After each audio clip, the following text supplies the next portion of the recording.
Understanding where your food comes from and having a connection with what it takes to raise, harvest, kill, eat, the whole beginning to end of the food system, that's something that we're very disconnected from as a culture in the United States. To change that, in 2009, Paige Hill embarked on a new career by founding the urban Patchwork Neighborhood Farms. Urban Patchwork is a network of neighborhood-scale or community-scaled farming efforts that bring people together. It's community building, it's people teaching each other. Neighbors share and swap their food, from herbs and vegetables to eggs, honey, and even poultry. In each neighborhood, there's usually a coordinator who helps everybody understand the big picture of what all the different plots are and how they contribute to the whole food plan. At home, Paige and husband Del Oliveria welcome neighbors to their patchwork plot, an example in recycling and sustainability. Tucked between a Capital Metro rail track and feeder road to Highway 290, they raise chickens and ducks along with vegetables and herbs. This fall, we decided to let the plots go fallow, and we let the lamb's quarter take over and shade everything. It provides a lot of food and shelter for the chickens, and we've decided we're going to have a lot more chickens and ducks this fall and winter for food. Nothing goes to waste. Everything that we've got as far as structures and stuff is usually reclaimed from something else or donated, like the greenhouse a neighbor didn't need anymore.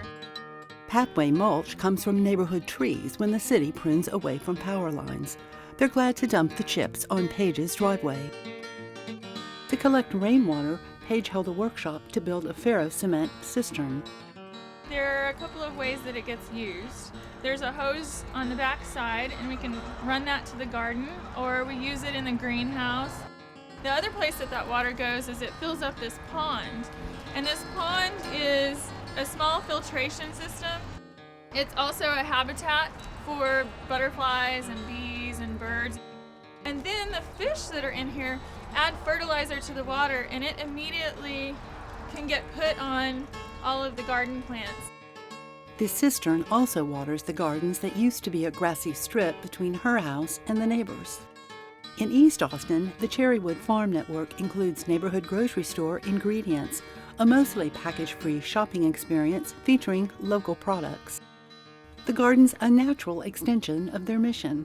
We're trying to bring people back to the source of food. In.gredients is one of our land hosts, and neighborhood gardeners come and tend to all of the beds. Then the store gets some of it, and they sell it in the store, and then the neighbors share a lot of it amongst themselves. Paige and Lauren Welker designed the water-conserving wicking beds and hugelkultur. In a hands-on workshop teaching the community, the gardens were built in one day. During building construction, the contractor dredged the compacted soil. Volunteers dug down another foot and buried rows of logs. You've got big logs on the bottom, medium-sized sticks, some twigs and leaves, compost, and then you put your soil back over on top of that. And so then we've built up from the soil level another foot. So the hugelkultur part is about 2 feet deep.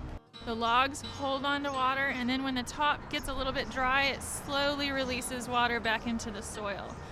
The logs also act as a nice host for microorganisms and mushroom mycelium. For the wicking beds, they reconfigured recycled pallets. To fancy up and protect the wood, they used a zero-volatile chemical stain. The bottom is about a 12-inch deep reservoir for water, and then we've got ropes that act like wicks that go from the water level up into the soil. And only when the soil starts to get dry does it pull water through capillary action up the wick and into the soil. Kids will race each other through the garden, and I love it because they're interacting with the vegetables. The store members come out with them and show them how to cut some of the herbs, and it's really neat. I've actually made a few friends literally in the garden. I've just seen people kind of curiously walking through on a busy night, and I'll sort of strategically place myself and say, I see you're admiring our black-eyed peas, and it's like, oh, that's what those are. And before you know it, we're talking about how they've always wanted to have a garden in their front yard, and then they live around the corner from me, so then I help them build a garden in their front yard. Cherrywood Urban Patchwork Coordinator Terry Dyke enlists new gardeners and land hosts via the neighborhood listserv. Frances Green started out as a land host since she was busy gardening at her granddaughter's school, Maplewood Elementary. But it was just impossible to watch things growing here and not want to be out weeding and planting and being part of it. So I just evolved into being a gardener as well as a land host. So far, their network includes 20 families who grow and share the harvests. We try to really just feed ourselves and our families with the food that we're growing and not buying a lot of out-of-season vegetables. One land host is a family who donates their backyard and water for a share of the communal harvests. Urban Patchwork modified sprinkler heads for drip irrigation.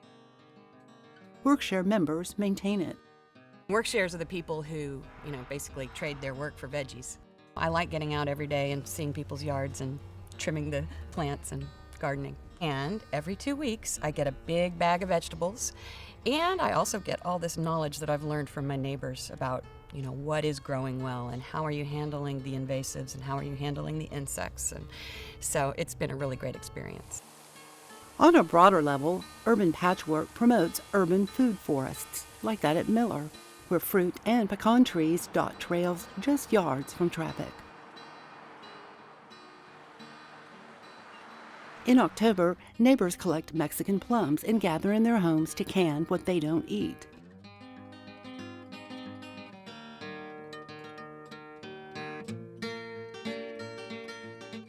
In late fall, they gather pecans. Another connection is to Side Compost Pedallers. They cycle to clients who can't compost but want to recycle their kitchen, home, and organic garden compostables.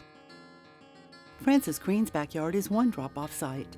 When the scrapple's transformed into rich compost, Urban Patchwork completes the cycle of neighbors to fortify crops across the network.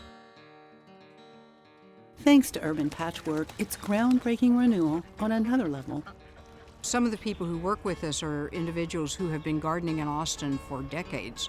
The other half are young individuals who have never gardened, and watching them grow and learn and just be amazed at our capacity to produce a lot of food is amazingly rewarding. I mean, it's handing it to the next generation. It amazes me that somebody can go to the store and see a pansy on the shelf and, oh, that's pretty, I can buy that and go put it in my garden and my yard will be pretty. But if you say, hey, pick up a broccoli while you're there and grow that, and they step back and they go, oh, no, I can't do that.